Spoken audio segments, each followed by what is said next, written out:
So the new College Sports Commission has already hired a man from Major League Baseball to be the new CEO, Brian Seeley. The CSC put out a statement immediately from him saying, "I look forward to implementing a system that prioritizes fairness, integrity, and opportunity while preserving the values that make college sports unique." Now, for years, I have warned people that when you get rid of the NCAA, everybody's like, get rid of the NCAA, hate the NCAA. You're just going to have a new rule book. You're going to have a new rule book, and somebody else is going to be making the laws, and they're going to be enforcing it, and you're not going to like them any better. Meet the guy you're not going to like any better. ESPN had a comment about Seeley. Take a look at this comment. The CEO of college sports' new enforcement organization, the College Sports Commission, will have the final say in doling out punishments and deciding when rules have been violated, according to sources, a level of singular power that never existed during the NCAA's era of struggling to enforce its own rules. So you basically got a dictator. Okay, Bob, people going to like this guy? We got rid of the NCAA. They're going to like this? I think they're going to like it a lot. Okay. As long as he's hitting Auburn, Alabama, Florida. As soon as he hits Tennessee, he's a know-nothing jerk. He'll be sued. He hits them. Yeah. He's a well-educated man. He hits you, Dad, jerks from Princeton and Harvard. We don't need these Yankees down here telling us what. It is going to be the exact same thing that it was. And what really surprised me was all this goes into effect July the 1st. Yeah.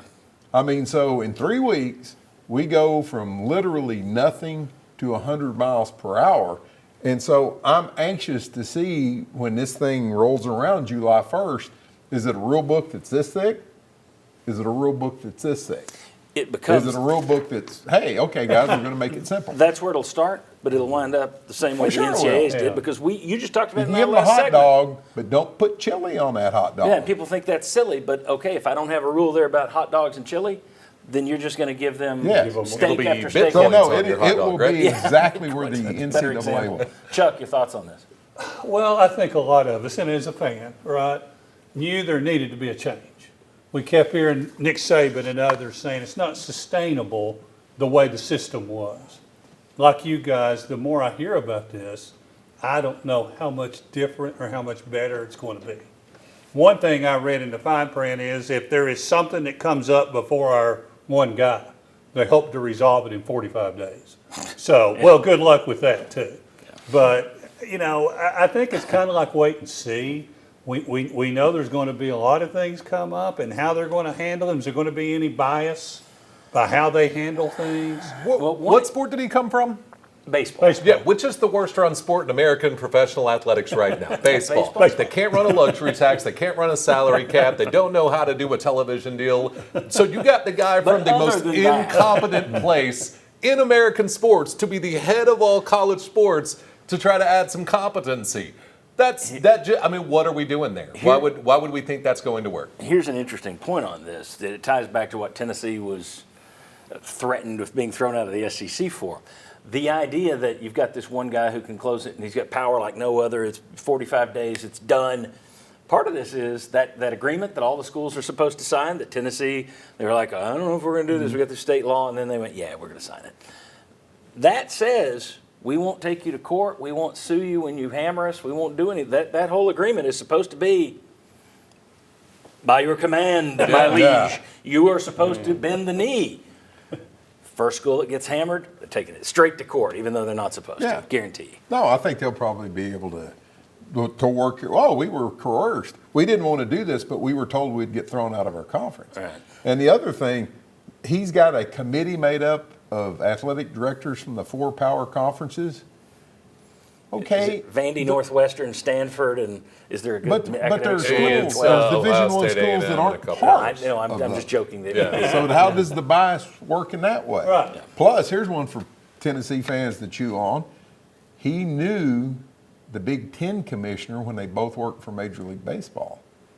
So you got a little bit of bias right there before he even sets down. He hadn't even hung his shingle out, and he's already biased. Yeah.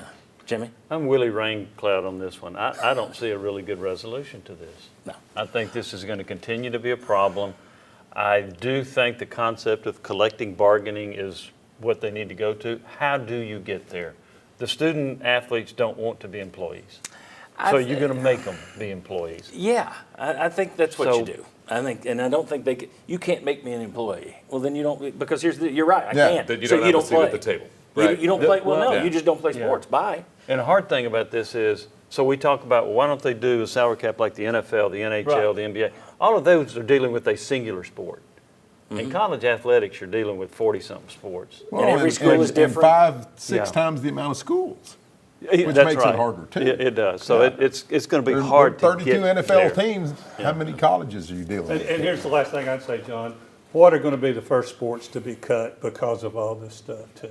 Depends on where you are. You're right. Yeah. And, Yeah. and then who are going to be the assistant coaches? Who's going to be the support staff? Who's going to have to raise ticket prices even more of a talent fee? I would think, my guess is Tennessee's, you're going to see, well, I don't know that they'll be talking about it, but I'm going to guess they're going to be pulling in their support staff. Not in terms of football. Now they finally got on board and now they got 8,000 football coaches. I'm talking about, Yeah. I think you're going to have, if there's somebody doing a job over there, you're not going to have somebody that replaces that guy that's doing 2 jobs, 3 jobs, 4 jobs.